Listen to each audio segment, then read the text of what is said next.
everyone. My name's Steve McCabe. I'm the chair of Labour Friends of Israel, and I'm delighted you can join us this evening for the launch of LFI's new publication, The New Middle East, a Progressive Approach, which I think comes at a highly opportune moment. The past decade has obviously seen a series of momentous events sweep the Middle East. We've had the optimism and failure of the Arab Spring, the bloody Syrian civil war, the rise of IS and Iranian expansionism.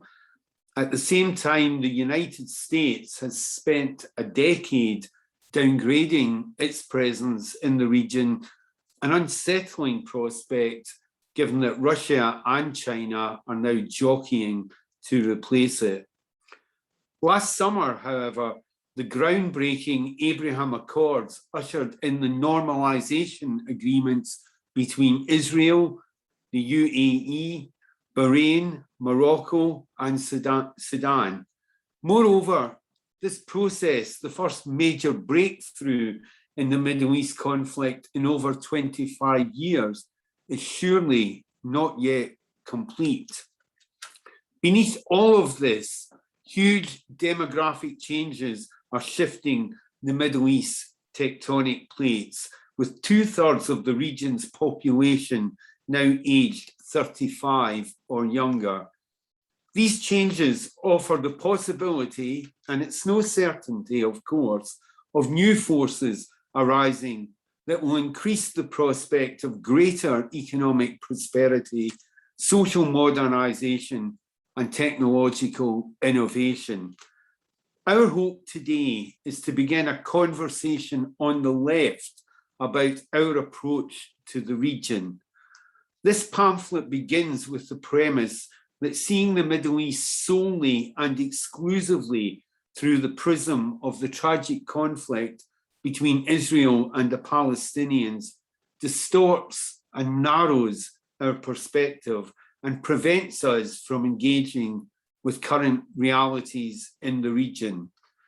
With a general election still several years away, Labour doesn't need detailed policy prescriptions, but it does require some broad principles as it begins to develop its new thinking.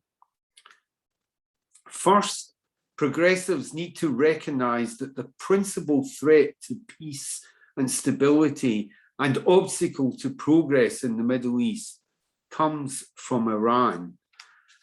As Michael Herzog, who I hope will be able to join us later, will be able to outline, Iran has ruthlessly exploited the power vacuums and instability which followed the Arab Spring and its aftermath to pursue a policy of regional expansionism from historical Mesopotamia and the Levant to the shores of the Mediterranean.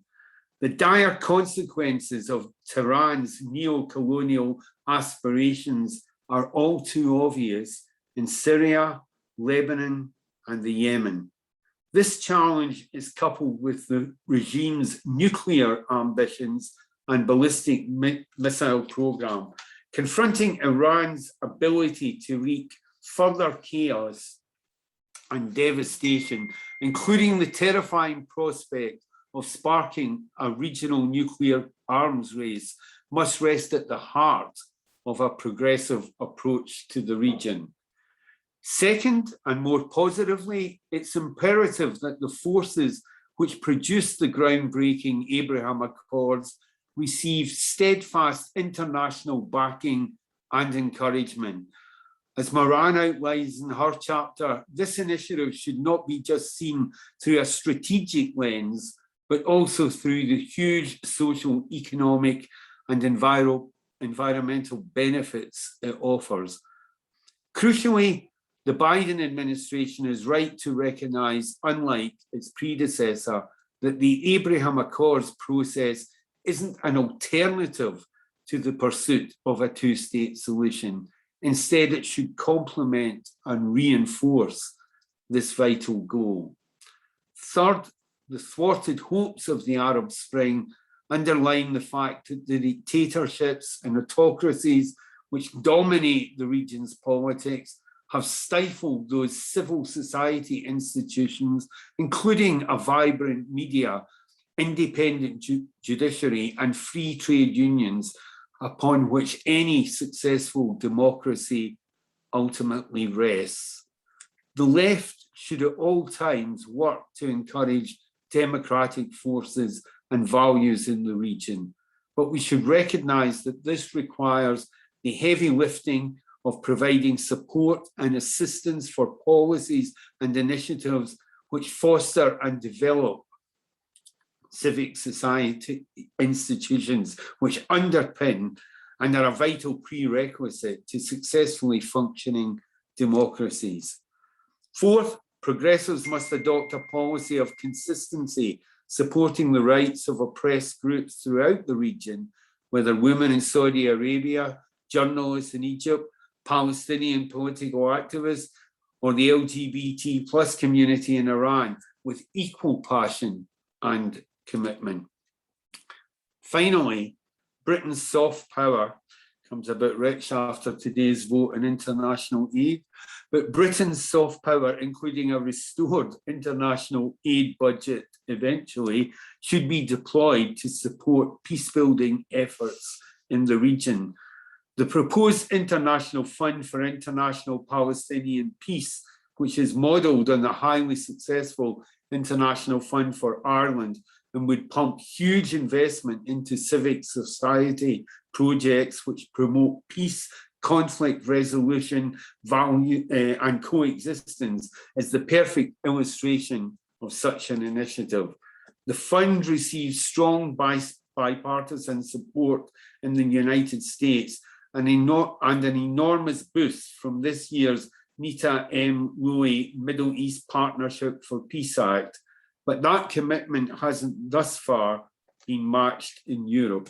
Progressives should take up this cause with gusto and urgency and work with our European and American friends and partners to make it a reality.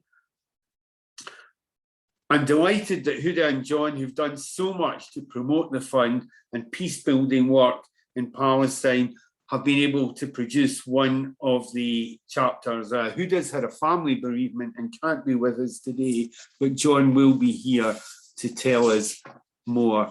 I'm also very pleased that Labour's Shadow Minister for the Middle East, Wayne David, is here with us this evening, and I'm hoping we can persuade Wayne to say a few words later.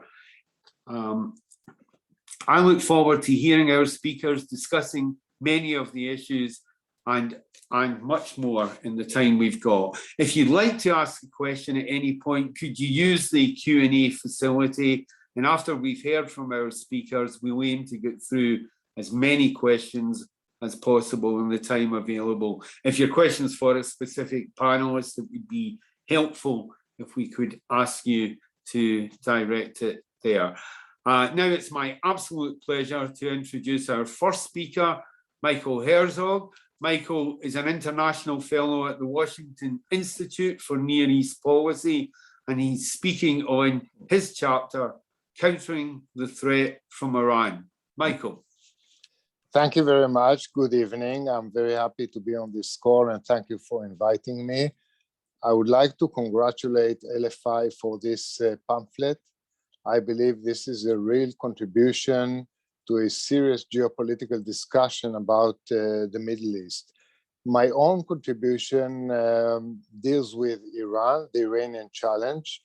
We usually speak about three major dimensions, which are the Iranian nuclear ambitions, Iranian regional ambitions, and the Iranian missile program. And of course, they are interconnected. But my own article focuses mostly on the regional dimension of the Iranian ambitions. I will say, when it comes to the nuclear issue, that we should have a more serious discussion about the significance of Iran becoming a nuclear threshold state. We all talk about preventing Iran from becoming a nuclear armed state, but I believe their strategic goal at this point is to become a nuclear threshold state, from which they can then cross the threshold and become a nuclear armed state at will. So there should be more of a discussion about the meaning of that. The JCPOA is a means to that end, because after 10, 15 years, it lifts most of limitations on the Iranian nuclear program. It allows them to enrich on an industrial scale using the most sophisticated centrifuges, and legitimizes them as a nuclear threshold state. And I've yet to see international policy statements saying that the international community will reject Iran not only as a nuclear armed state, but also as a nuclear threshold state. And we have to understand that if Iran reaches that threshold, others in the Middle East might want to follow, like Saudi Arabia and others. We could have a nuclear arms race, and this will inject the significant amounts of instability to a region already characterized by chronic instability.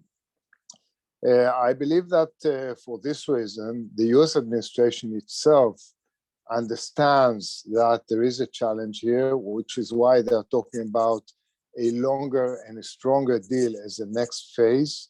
I must say that many people in our part of the world are very skeptical that you can push Iran towards a longer and a stronger deal. But when you say longer and stronger, you imply that the JCPOA is not long enough and not strong enough.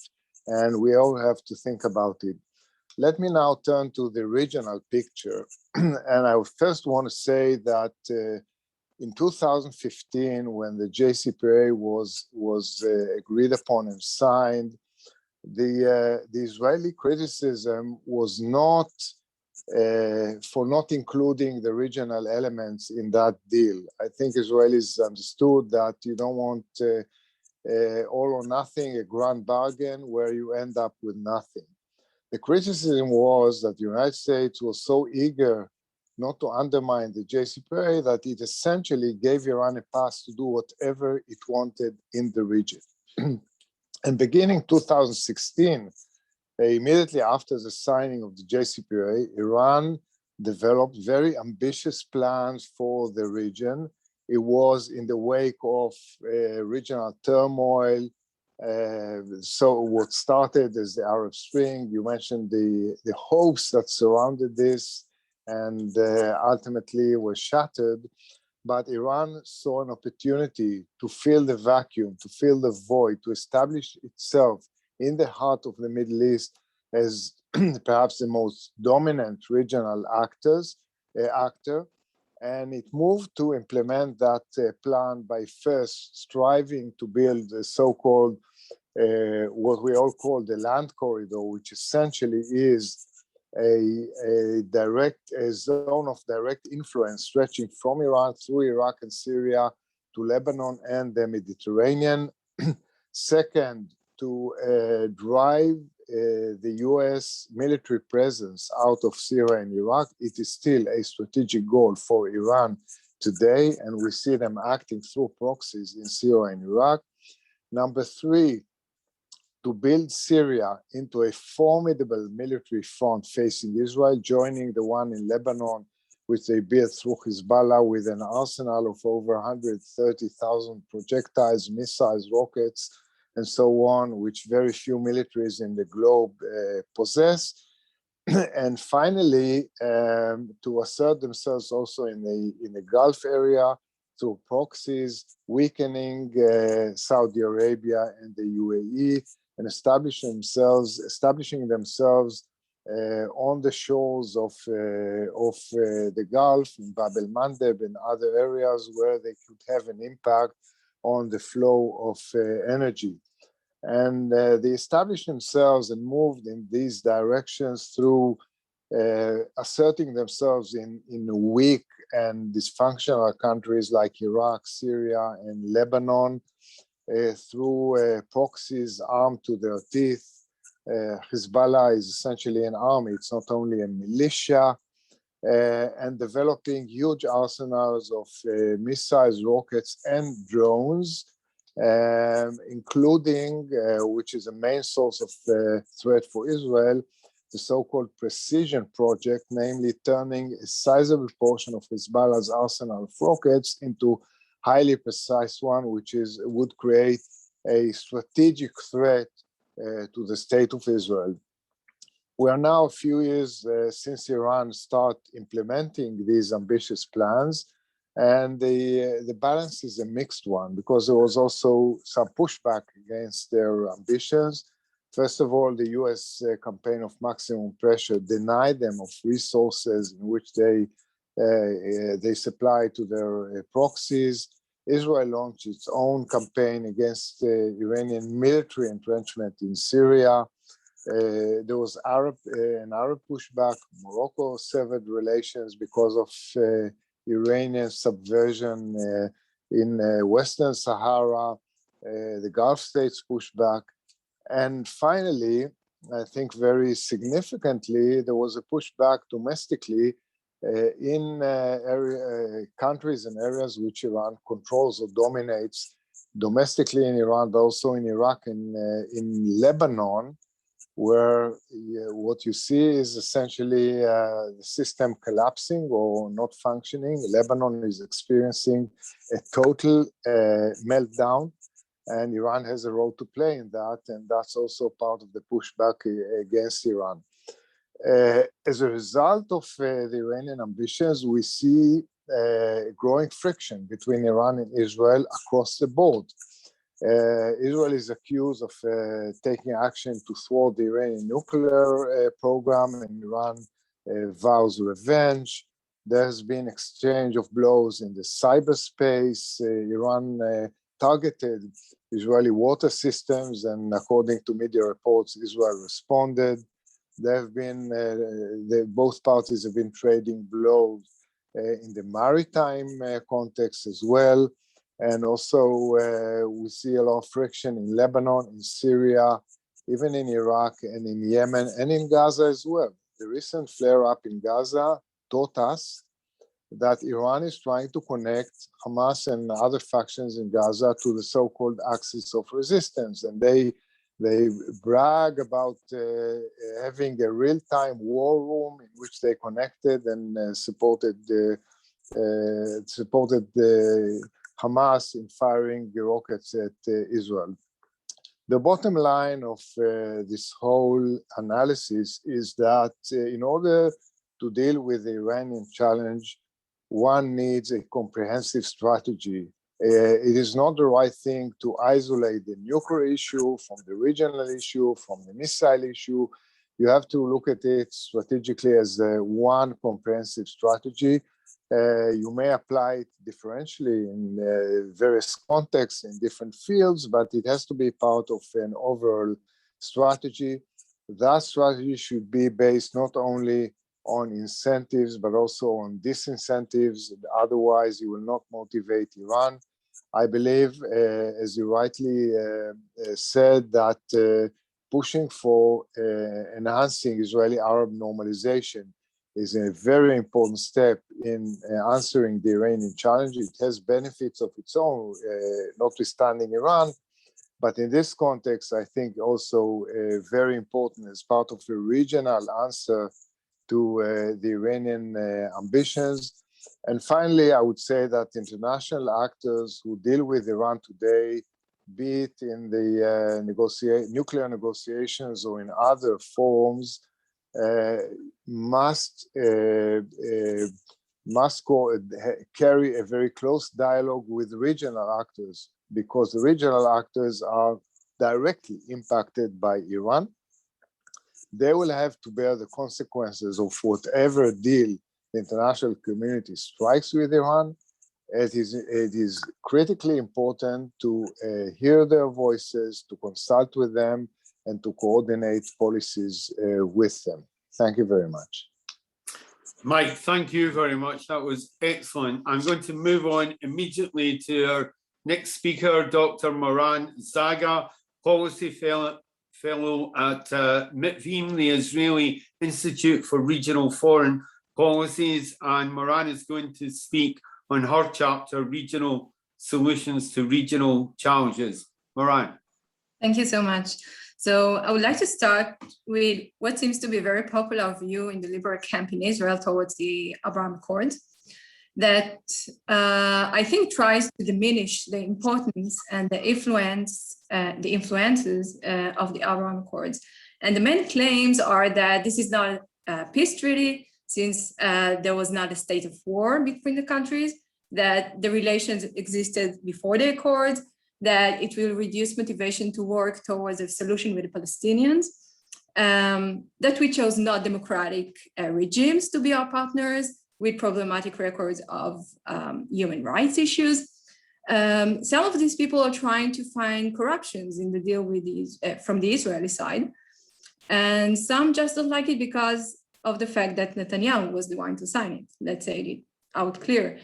And I think that, first of all, an important disclaimer is that I am part of that camp, but I do not see these claims on the same side. I see only one argument here, which really deserves a serious discussion. And this is the place of the Palestinian issue within the context of the Abraham Accords.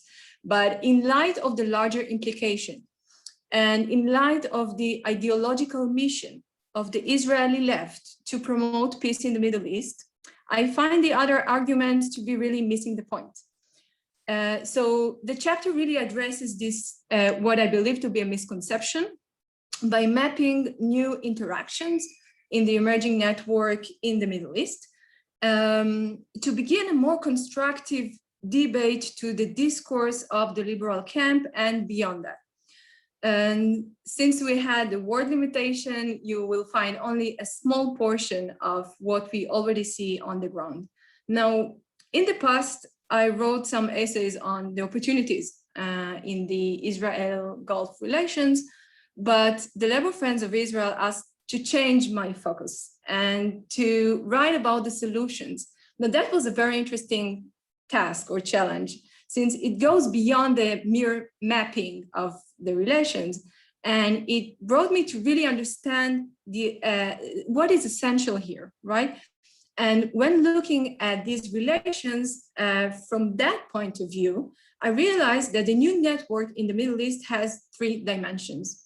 First is the immediate dimension, where you can clearly see the benefits. One is the growing legitimacy to Israel, the end of its isolation in the region, the contribution to the GDP is another example, the joint effort to fight the COVID with joint research centers, to find solution to clean energy in the Middle East. All of them have already started, and all of them have very positive and dramatic implications. But beyond that, there is also a broader strategic dimension and a deeper cognitive dimension. So the strategic one talks about coalitions, building coalitions in times when, as Michael said, Iran gets stronger and Middle Eastern countries are still unstable after a decade of civil uprisings, famine, massive unemployment, mass migrations, political revolts, you name it. And within this harsh neighborhood, we found stable and moderate countries to work with on regional challenges. Now, this is not to take for granted. The Abraham Accords also provide a smoother path for other countries to warm their relations with Israel. And this is another important way to leverage these accords in the future.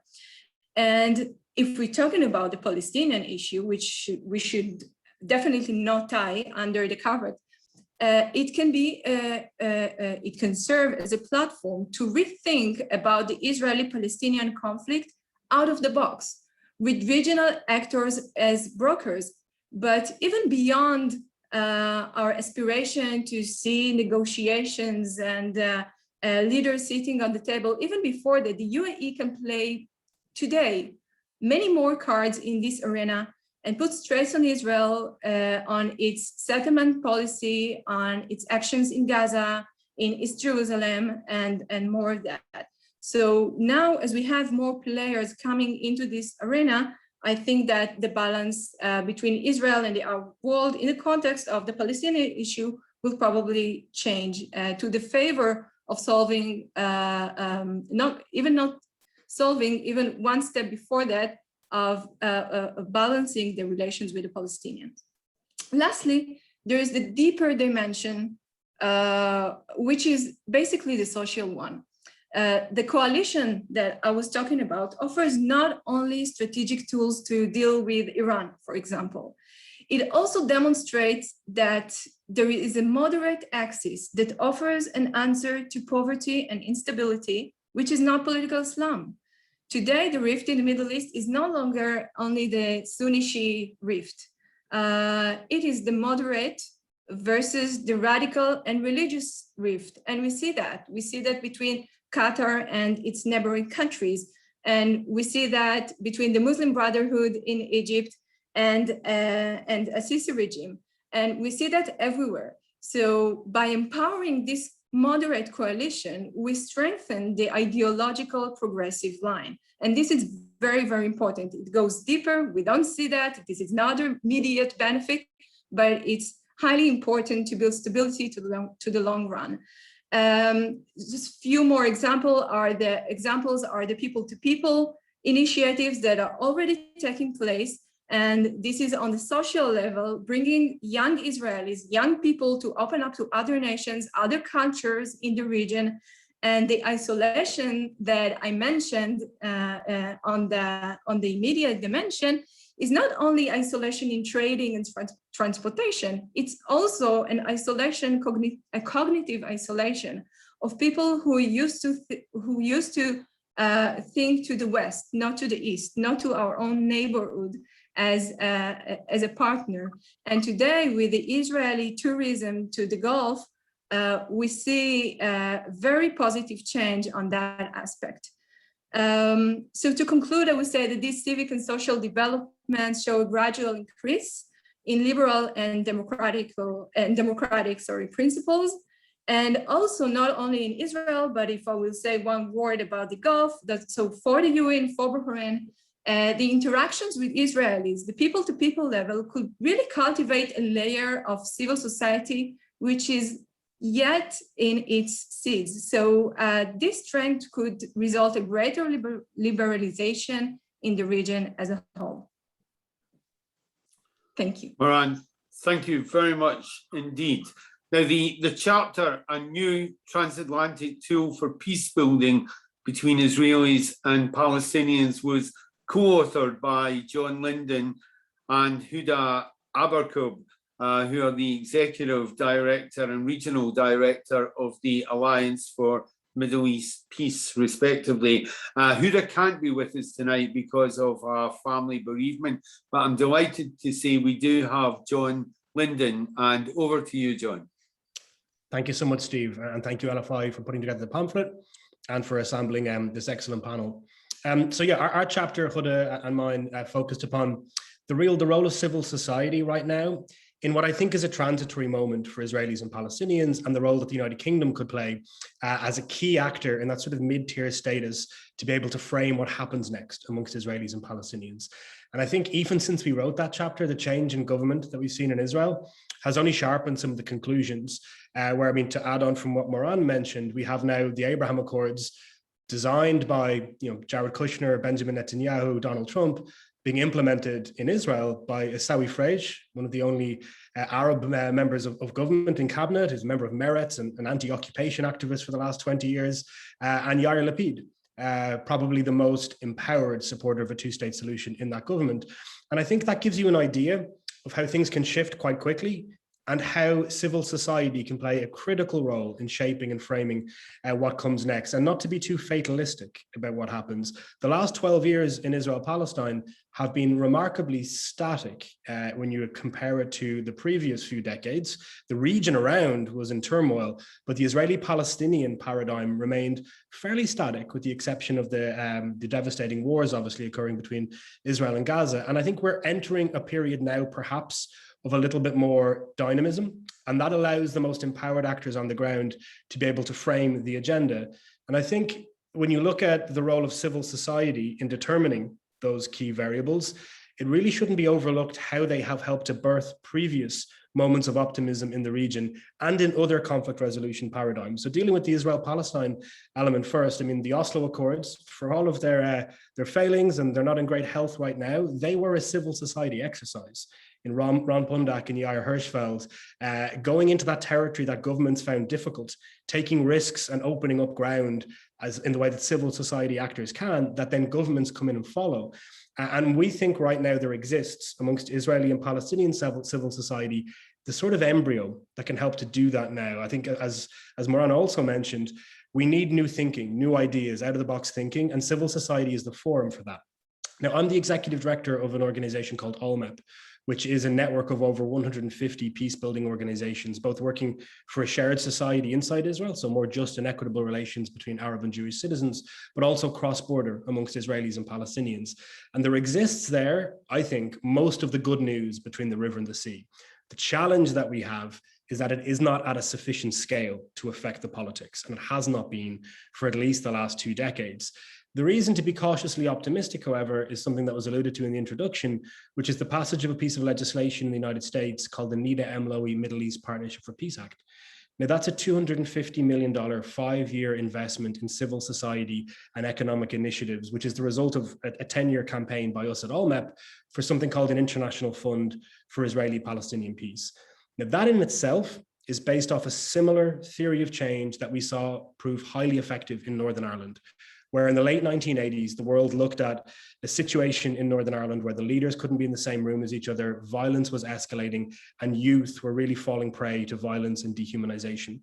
And the international community, rather than accept those variables as fate, decided to intervene at an enormous scale and completely rearrange them in a way that Jonathan Powell, the chief negotiator for Blair's government, called the great unsung hero of the Good Friday Agreement.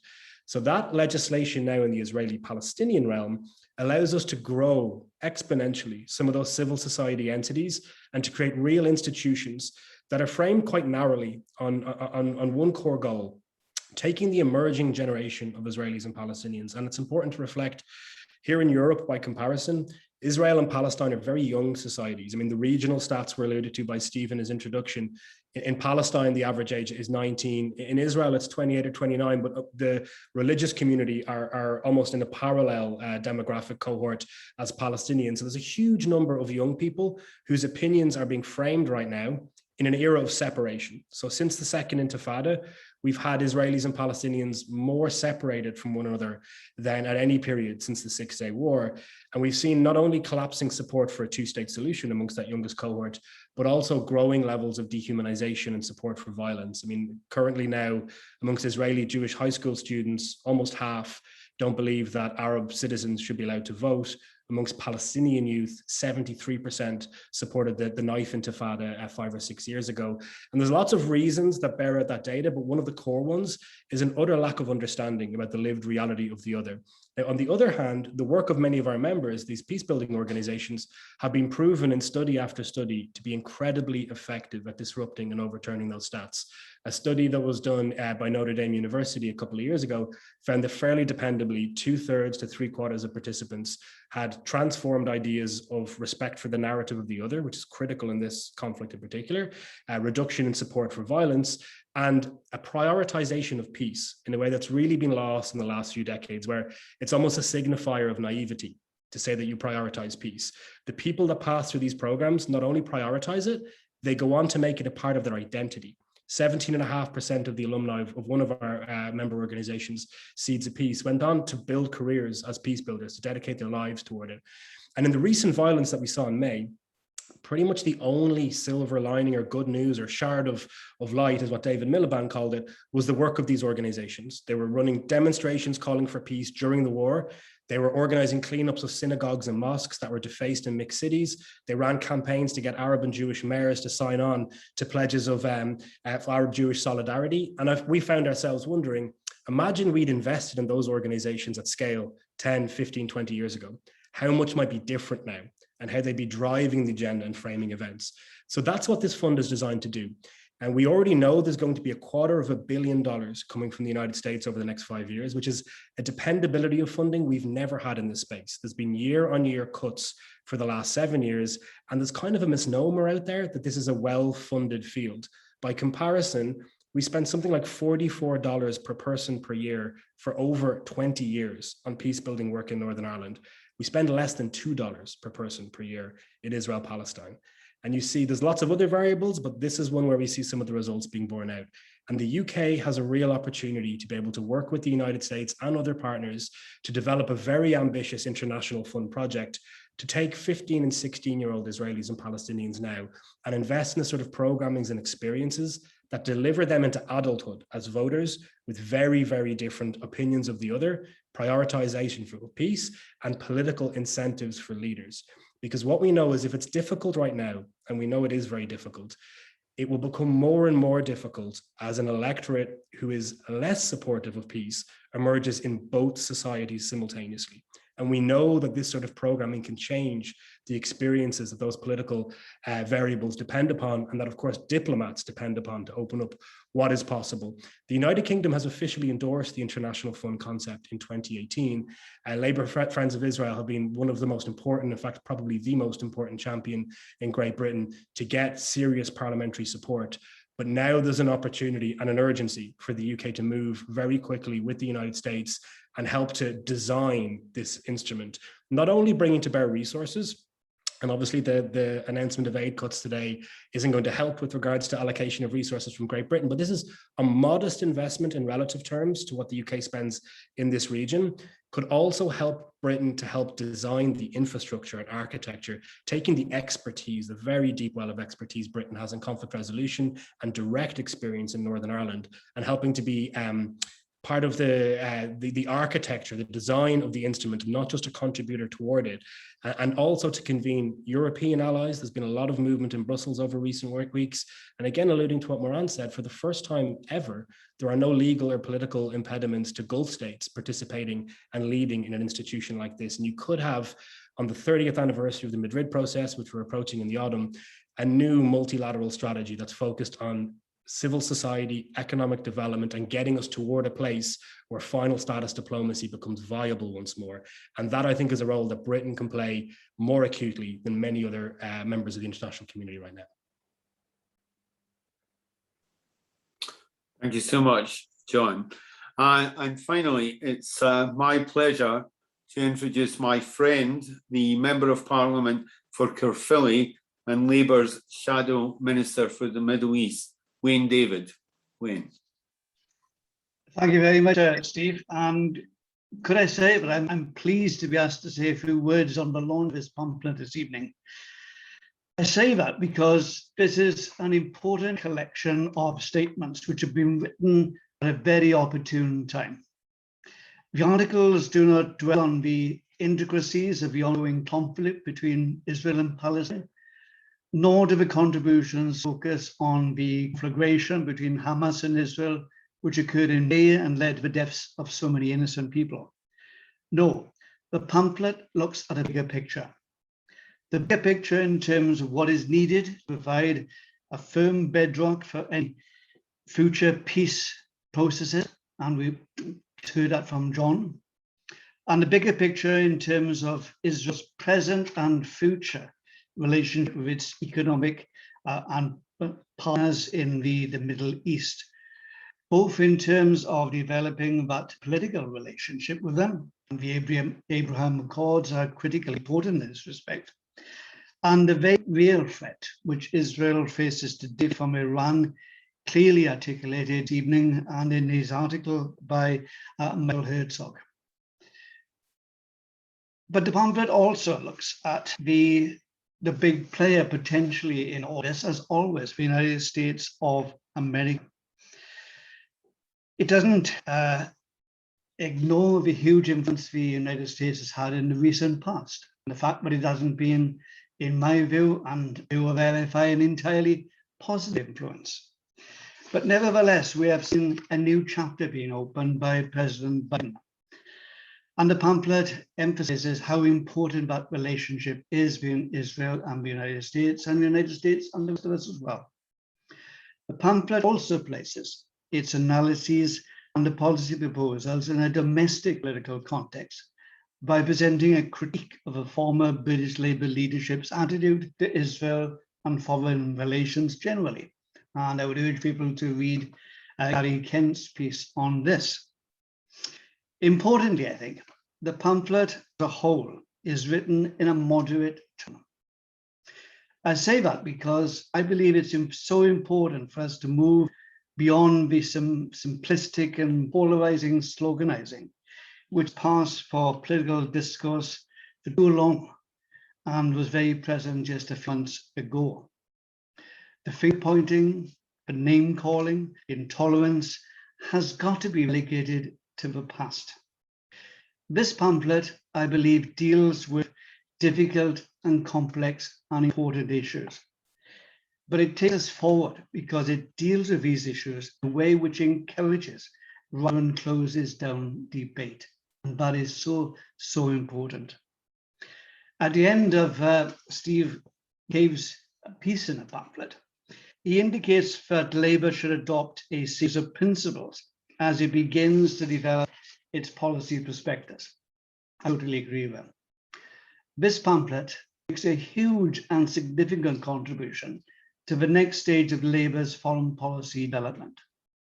Over the next few months, Labour has been engaging with stakeholders and will be engaged further with experts from inside the party, as well as from within our own ranks. And its purpose will be to help to define our core foreign policy principles. Once those principles have been established and a consensus hopefully achieved on them, a new phase will begin, with Labour starting to develop a more detailed foreign policy. This pamphlet, therefore, extremely timely. As well as being constructive, I want to thank LFI for all the hard work which it does and which has gone into making this launch successful for the evening. And I hope that the good work conducted by LFI will continue into the future. It's certainly needed. Thank you, Steve. Thanks, Wayne. Thanks so much.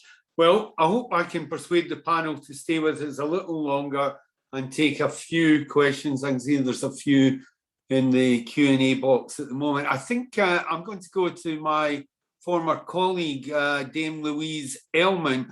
And Louise, I think you've got a question around what we can actually do in terms of the controls on Iran in the future. Better to let you put it. Where are you, Louise? Yes. Hello. Hi. Can you see me? Can you hear me? Well, we can't see you, but we can hear you. So let's crack on. You can hear me.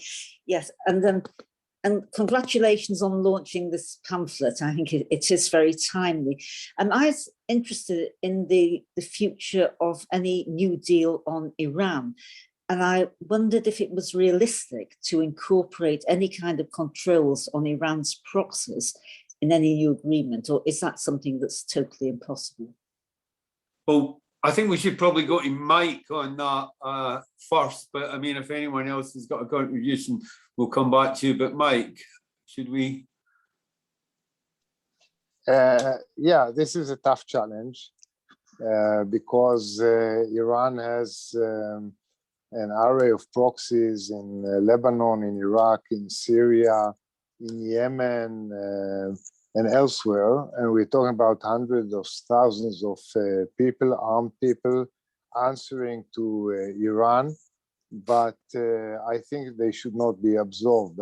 So part of the response we see today is carried by Israel in Syria, by some of the Gulf states in their own vicinity.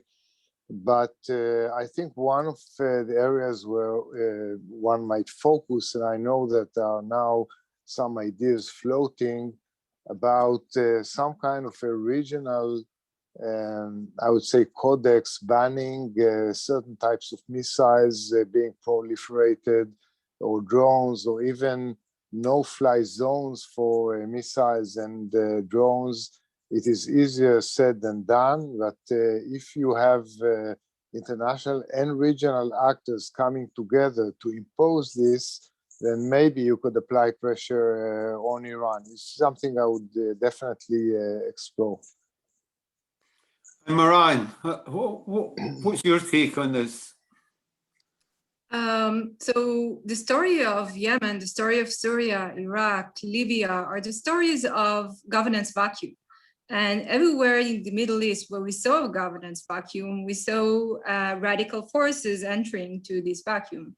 Now, this was unanswered until the last 5 years, where Saudi Arabia and the United Arab Emirates decided to counterpart the Iranian proxies and to bring an answer or a different solution to the Middle East.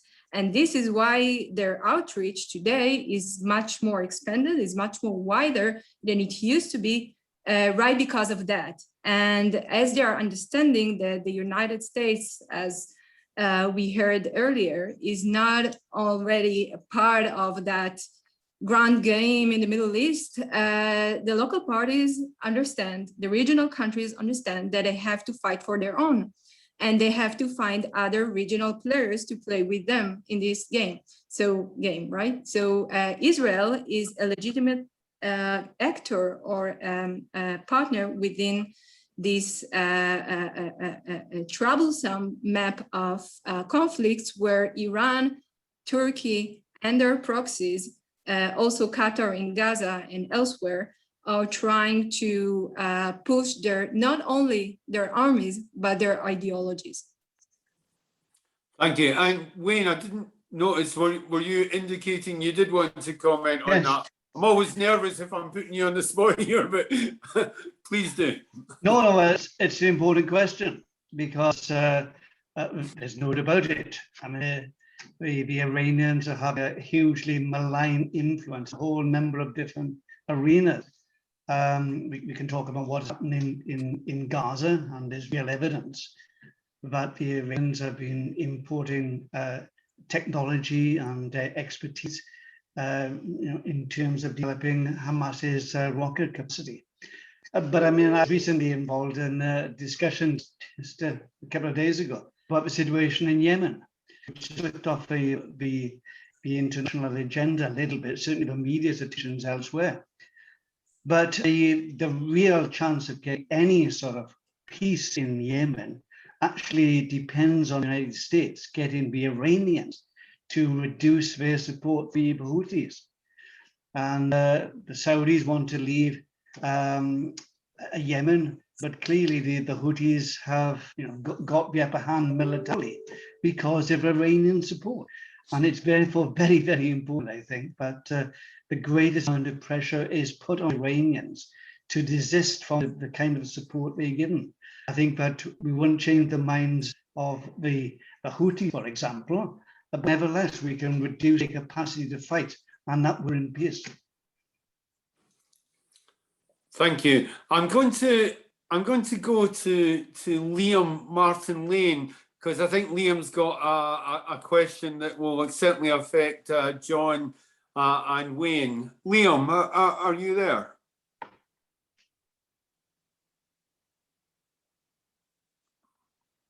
Hi there. Thanks, Steve. Can you hear and see me okay? Yeah. Fantastic. So thank you to all the panel, and also congratulations to LFI on the publication of this pamphlet. My question is in relation to the Department for International Development, which I hope the next Labour government, when Labour are back in government, will reintroduce and revive. I'm just wondering what the panel's thoughts could be on what role the Department for International Development in the UK could play in not just bringing about, but then also entrenching both human rights and political stability in the Middle East, and then maybe also, if Wayne will comment on this, some countries amongst his brief as Shadow Minister, countries in North Africa, countries such as Algeria, Libya, Egypt, nations that we may not necessarily speak about as much as we do Israel and Palestine, but also were significant in a lot of the events of the past 10 years that you were mentioning in your introduction, Steve. Okay, Wayne, I'm going to come to you obviously in a second, but John, I just wondered, I mean, I know you're not responsible for the aid position of the British government, but I wonder what your take on that is. Yeah, I mean, obviously the 0.7% I would like to see reinstituted, but also, and as a separate point, the independence and the thought leadership for DFID was an important qualitative edge that I think the United Kingdom had as a real world leader in development. And you see it with the partnerships that they forged with other development authorities, with key allies, the United States, Canada, Australia, the European Union. I worry a little bit that we lost over time without DFID having a separate entity. The other thing I would say, and this is obviously in service of what I was saying about an international fund, there has perhaps been, I don't want to be too critical, but there has been less of a pronounced focus in the UK in DFID and now in the combined office of the Foreign Office on civil society in Israel-Palestine. And I think there's an opportunity with the International Fund to take some of the expertise learned elsewhere, where civil society has been very much to the fore of the strategy, particularly actually in North Africa and in South Asia, and to have seconded DFID officials to go into an international institution for a 2 or 3 year secondment, work directly with their partners from other development authorities and governments around the world, and then bring that issue expertise back to Whitehall and help to socialize some of those ideas amongst diplomats and development professionals. And I think to maybe upgrade the understanding. Now I hope that level of flexibility and leadership would still be possible in the current arrangement, combined in with the FCDO. And one final just thought on this as well is around, I guess, the fusion of geopolitics and developments. I think there are some utilities to having a coordinated and overlapping strategy with the Foreign Office and DFID. But I think you want to make sure that development priorities are being heard out for their own merits as well, and not simply being used as a geopolitical tool. I think there's a balance there. And I would hope that if there is a Labour government in the future, we'll be able to have some of the best aspects of development and foreign policy coordination and development in independence come to fruition in 2 separate entities, but with very close coordination and maybe overlapping ministers in some of the positions. Thank you. And Wayne, I mean, obviously you'll be as disappointed as me in the government's machinations today, but if we go back to what Liam was asking, where do you see it for the future? Well, I agree very much with what John just said. I mean, I think it's important to remember that DFID was set up by a Labour government, and it's developed for itself an excellent reputation throughout the world. And not only is the government cutting back on our aid to some of the most important, desirous parts of the world, it's actually cutting off its nose to spite its face, because Britain's international reputation is being trashed. And the good work that DFID has done has been obliterated, because effectively government has taken DFID and merged it into the FCO and subsumed it. And there are huge problems in terms of the administration of a new department, because DFID is being squeezed inside the department, and all its good work is effectively being undone. The big question is, how do we deal with that in the future? Because as you said, Steve, we don't have a general election for at least a couple of years, if not more. And Labour will have to look very carefully whether it wants to go through the difficulty of having a departmental change, or develop policies inside the new FCDO. That's a question which will have to be addressed at a technical level in the future. But what I think is absolutely essential is that we recognise the importance, both in terms of our diplomacy and soft power, as well as the material which development does, is absolutely central to Britain's relationship with the wider world. And that must be central to our foreign policy. Thank you. Now, I'm going to put a couple of questions together here, because I'm just conscious of time and I want to squeeze in a couple more. I think this one is largely directed at you, John, but I mean, others may want to comment. It's from Robin Lane, and I think he's thinking primarily about some of the issues about the Palestinian Authority textbooks and the curriculum, and some of the problems that we've seen recently with the recent report. and he's basically asking, you know, how are we going to bring Palestinian and Israeli children together when you've got that problem within the PA education system? And Diane Creef asks, I think, Moran, she's directing this largely at you, but she asks about, in a similar vein, about what the Abraham Accords can do to kind of address some of the indoctrination that Palestinian children experience at some time, some of that sense of division and, this isn't Diane's word, this is mine, dare I say, brutalization that has occurred at times. And do you see the Abraham Accords playing a part in breaking down those divisions? So John, should I start with you, then I'll come to Brian, and then maybe Mike? Sure, thank you, Steve. So, you know, young people are a product of their environment very largely. And textbooks are one variable, and there's lots of different interpretations and opinions around the PA textbooks. I would say that even if the textbooks were the best textbooks in the world, there is enough dysfunction and injustice and problematic reality for Palestinians that you will still have issues around extremism, anti-Semitism, all the other things that we're obviously objecting to. There are other variables we can control, right? So the textbooks issue is one. The lived experience of young Palestinians being able to engage with the other, to understand the reality. And by the way, the opposite also, for Israelis to be able to understand what their Palestinian counterparts in the West Bank and Gaza are living through, and a little bit more empathy to develop on both sides. I have found that to be the most useful weapon against dehumanization, racism, anti-Semitism. And I think that's one variable we can control. One quick case study is teachers. So the textbooks are one thing, but the teacher is another, right? So a great textbook in the hands of a terrible teacher is using racist tropes isn't going to be all that useful. And we have programs that we've seen, Teachers Lounge, one of our members, that train Israeli and Palestinian teachers together on pedagogical tools that can help to encourage empathy amongst young people. So there's a whole sort of ecosystem of civil society projects we can invest in to mitigate some of those issues. And I think to create opportunities for young people to know the reality of the people on the other side of the green line, rather than the caricatures they get in textbooks, media, or their lived reality every day. Okay, thank you. And Moran, I mean, do you have a view about the Abraham Accords and how they might develop in terms of some of the worst divisions that we're witnessing? Well, as said earlier, at this moment, we see a very anti-UAE approach on the Palestinian side, a very anti-Abraham Accords approach. And at this stage, we cannot see any development at that end, but things are going to change. There is going to be a change. There is already a change in governance in Israel. There's already a change. There will be a change in the future in the leadership of the Palestinian people.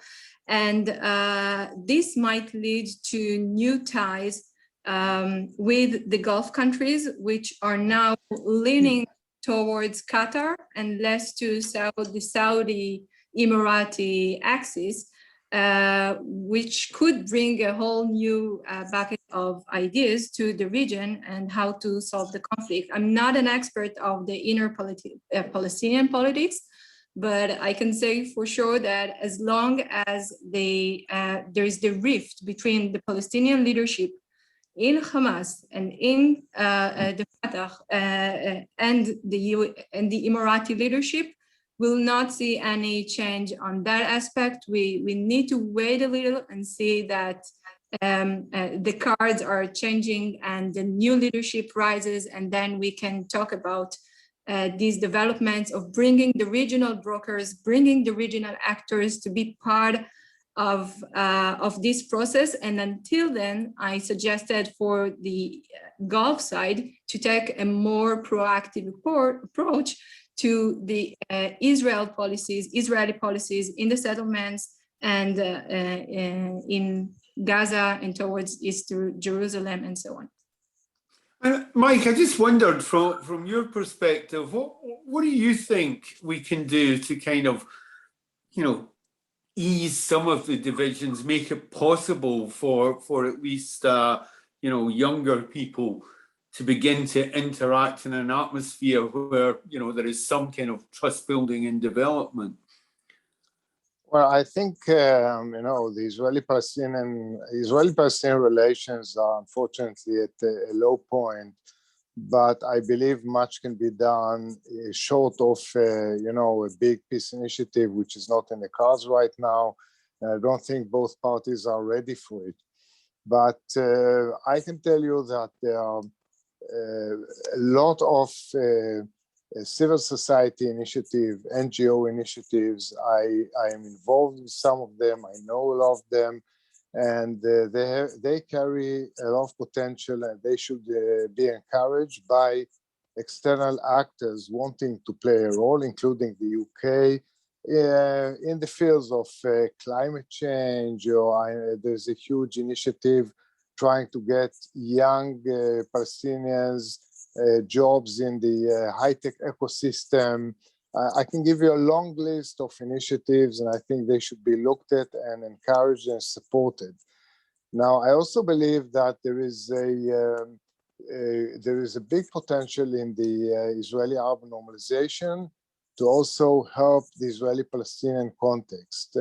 As was mentioned earlier, I believe that if the Arabs choose to play a role, they can provide both parties, both Israelis and Palestinians, with space and legitimacy to do certain things that they would not do otherwise.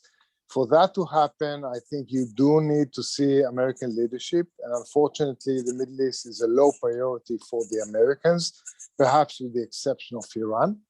But I do hear, talking to people in the US administration, that they support the idea. They haven't gotten to the point of translating that support, moving from rhetoric to action. But I hope at one point they will, and they can certainly, together with some of the European counterparts, I think, move the cart in that direction. I think what people need is hope. They need hope. You have to rekindle the sense of hope among the people, because people in our part of the world are despairing in the prospects of a political solution. So you have to rekindle the hope, and a lot could be done and should be done in that sense. Thank you. Now, I'm notorious for overrunning when I do these things, so I'm going to just abuse my role as usual and overrun for a few more minutes, because I just want to squeeze in two last questions that I was struck by, and I thought you might want to comment on. First one is from Thomas Krampera. I hope I've got that right, Thomas. And he's asking, what can the UK do to further aid normalization of Arab-Israeli relations? And then one from Simon, I think it's Whitney, I hope I've got that right, can't read my own writing, Simon. And he's asking, in the context of COVID and anxiety about vaccines, is there any scope for more cooperation across the region, and how would that assist the situation? Wayne, should I come to you first on the issue about UK and normalization of Arab-Israeli relations? What would you, if you were in power at the moment, what would you be doing? I think I'll answer in terms of the here and now rather than the future. Okay, worth a try. I think, however, it's important to stress that the voice of Britain, if I can put it that way, is at its strongest when the opposition and the government speaks one voice together. And when it comes to the Abraham Accords, that is what we do, because Labour has strongly supported the Accords which have been agreed. And we would urge the government to do everything it can do to make sure that everything is done to make future accords possible. Now, I think that realistically, it's difficult to explain how you would go beyond that. I think a lot will depend on the Israeli approach and the Arab approach, really. But certainly, as far as the diplomatic community is concerned, I think, generally speaking, I think those accords are seen as being very, very positive. But I think it's, as Moran said earlier, it's important, I think, that we've also said that this is important in terms of politics, in terms of economics, but it's also in terms of giving a new stimulant, opening a new dimension to a potential future peace process. And I think that what we definitely need is measures which will break the logjam which we're currently in. And John has spoken about the peace initiative, the Abraham Accords are another element. We need to find new ways in which to take things forward. Thank you. And Moran, what about the COVID and access to vaccines and the state of the region? Is there anything that can be done to turn that into a positive, or where do you think we are? So we already have some experience with that. The UAE has a very intensive, well thought policy of humanitarian diplomacy in the region and worldwide, basically. And they have already been distributing a vaccination throughout the region, and specifically, to remind you, to the Palestinian Authority, which did not accept the famous plane that arrived here before the Abraham Accords, the white plane with medical tools to fight the corona. So there is here a convergence of diplomatic issues with humanitarian issues, and you cannot really separate them if we want to be realistic. Now, Israel is part of that now as well. It also has experience of regional humanitarian diplomacy. We saw that on the Syrian arena and in Turkey's earthquakes and so on, if we go back to the past. But today, Israel has a very prominent role in that. And as the UAE and Israel are leaders on that aspect of fighting the COVID, they are already acting together to promote research and to promote distribution of vaccinations in the region. So this is already happening. Thank you. And Mike, if you were in a position to advise the UK government at the moment, what would you want to see the UK doing at the moment?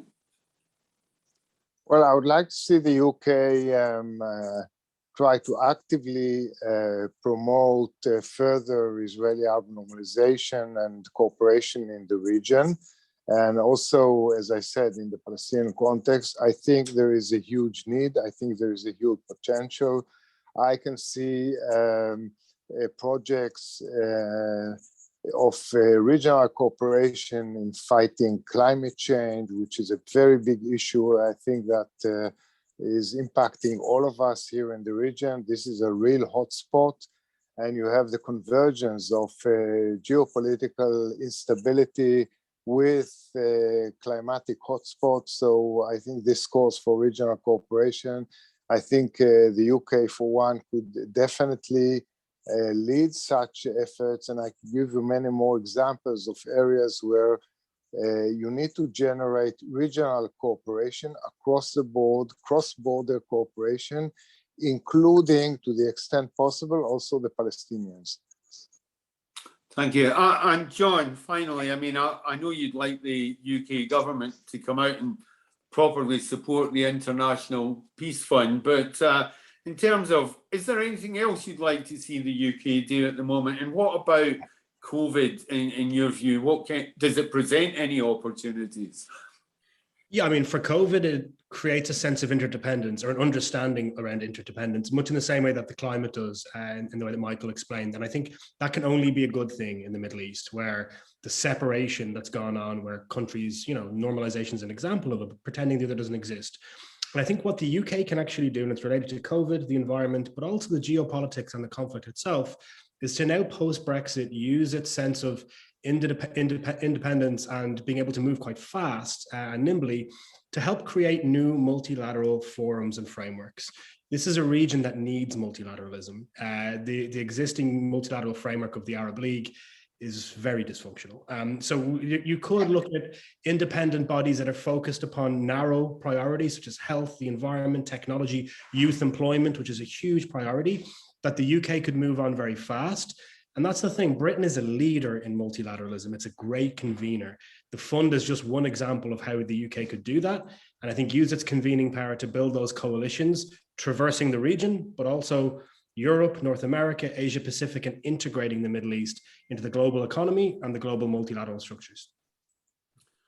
Thanks very much. Well, as per usual, I've managed to overrun my time. As I say, I'll never get the job as the timekeeper, that's for sure. But look, can I thank everyone for taking part tonight? Can I thank our authors and panelists, Dr.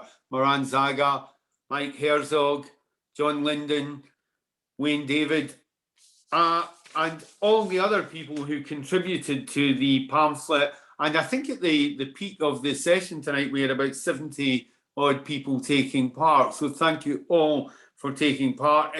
We are going to try and do a few more events in the future where we'll have some of the other authors, and we hope that these are issues that are very relevant and current to today, so they will be useful in exploring aspects of the Middle East in the months and years ahead. Can I thank you all very much again for taking part, and thank you to our panelists. Good night.